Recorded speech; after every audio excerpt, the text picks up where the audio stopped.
Қайырлы күн, құрметті оқырмандар. Бұл видеода сіздерге горилла және энергетикалық сусындар туралы ашып айтатын боламын. Видеоны соңына дейін толықтай қарап шығып, каналға тіркелуді ұмытпаңыздар. Жалпы энергетикалық сусындар адамзаттың бертінде ойлап тапқан өнертабысы болып табылады. Алайда олардың құрамындағы заттар жүйке жүйесін ынталандыру үшін бұрыннан пайдаланылып келеді. Энергетикалық сусындар емтиханға дайындалып жүрген студенттерге, жұмысын уақытында тапсырып үлгермей жүрген қызметкерлерге, спорттық рекордтарға ұмтылған спортшыларға, шаршаған жүргізушілер мен түнгі клуб қыдырмаларына нағыз құтқарушы құрал болды. Мысалы, горилланың бір құтысынан-ақ шаршағаныңыз кетіп, ұйқы қысуы басылып, жаңа әрекеттерге дайын боласыз. Жалпы бұл энергетикалық сусынның зияны жайлы естісек те, олардың нақты қандай зияны бар екенін біле бермейміз. Ал дүкендерде бұл ғажайып сусынның еркін таралуы мен олардың қолжетімділігі денсаулыққа алаңдамауға болатындай әсер береді. Жалпы энергетикалық сусынды тұрақты түрде қолдану қан қысымының немесе қан құрамындағы қант деңгейінің көтерілуіне әкеп соғады. Энергетикалық сусындар Франция, Дания және Норвегияда ресми түрде рұқсат етілмеген және де дәрі ретінде тек қана олардың дәріханаларында ғана сатылады. Энергетикалық сусындардың құрамында дәрумендер мультидәруменді кешенді алмастыра алмайды. Жүрек аурулары бар, гипо немесе гипертониямен ауыратын адамдарға энергетикалық сусындарды тұтыну құпталмайды. Энергетикалық сусындар ағзаны энергиямен қамтамасыз етеді деген тұжырым дәлелсіз. Сусында ешқандай да энергия жоқ. Ол тек энергияны қоздырушы болып табылады. Яғни біз өз энергия қорымызды пайдаланамыз. Қысқаша айтқанда, энергияны өзімізден қарызға ала тұрамыз. Алайда ерте ме кеш пе бұл қарызды шаршағандық, ұйқысыздық немесе ашушаңдық түріндегі пайызбен қайтаруға тура келеді.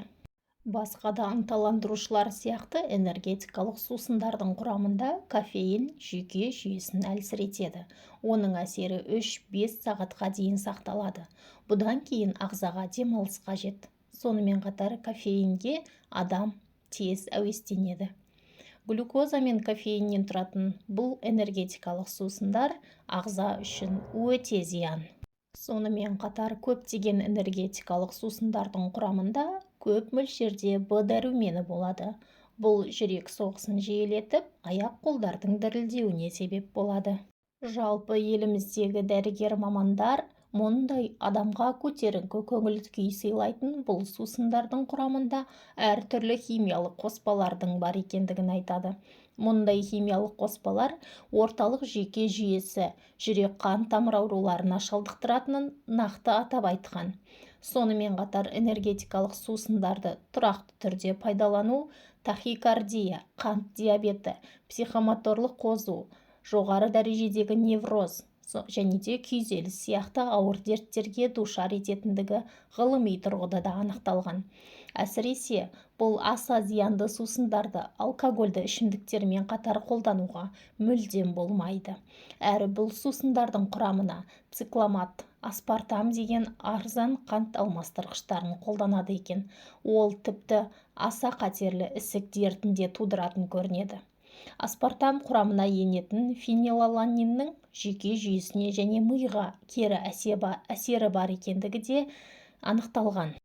Сол себепті де дамыған мемлекеттердің көбісінде аса зиянды бұл синтетикалық қант алмастырғыштарды қолдануға тыйым салынған. Қазіргі таңда мұндай зиянды газдалған тәтті сусындардың мәселесі дүниежүзілік тұрғыда үлкен проблемаға айналып отыр. Ал біздің елде жастардың осы сусындарға әуестігі жылдан жылға артып келе жатқандықтан мамандар дабыл қағуға мәжбүр болды. Бұл сусындардың зиянын дүниежүзі ғалымдары зерттеп те айтып та жүр, алайда оны ешкім тыңдап жатқан жоқ. Сол себепті де газдалған тәтті сусындардың зияндылығын жастарға жеткізуге тиіспіз.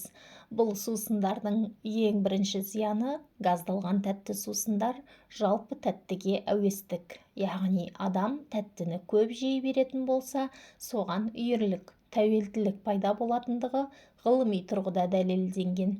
Себебі адам тәттіге әуес болса, оның ас қорыту жүйесінің шырышты қабығындағы тәттіні сезгіш рецепторы біраз уақыттан соң өзінің сезімталдылығын жойып, яғни тәттілердің тәтті дәмін сезбей қалады. Соған әбден бой үйретіп, көп жей беретін болады. Әсіресе жас өсіп келе жатқан балалар тәтті сусын, тәтті тағамды шектен тыс көп қолданса, басқа құнды тағамдарды жеуге тәбеті шаппай қалады.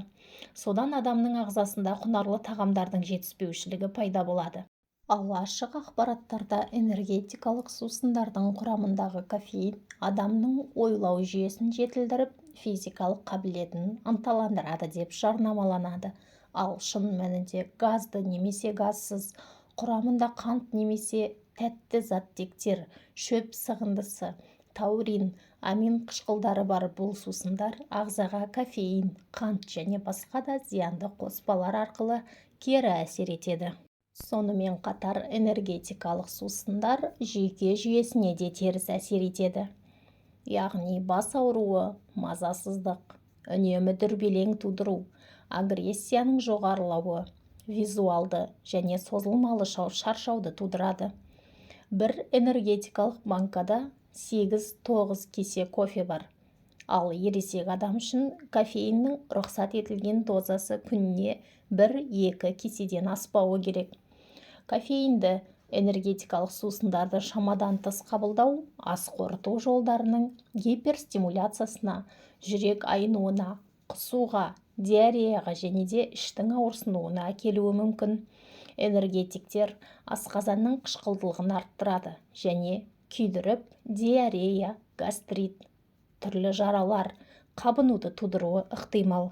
Жалпы ұзақ өмір сүргіңіз келсе, деніңіз сау болғанын қаласаңыз, көрер қызығыңыздың көп болғанын қаласаңыз, мұндай зиянды сусындардан бас тартқаныңыз абзал. Ақпараттар пайдалы болды деген ойдамын. Егер видео ұнаған болса, лайк басып, комментарий жазып, арнаға тіркелуді ұмытпаңыздар.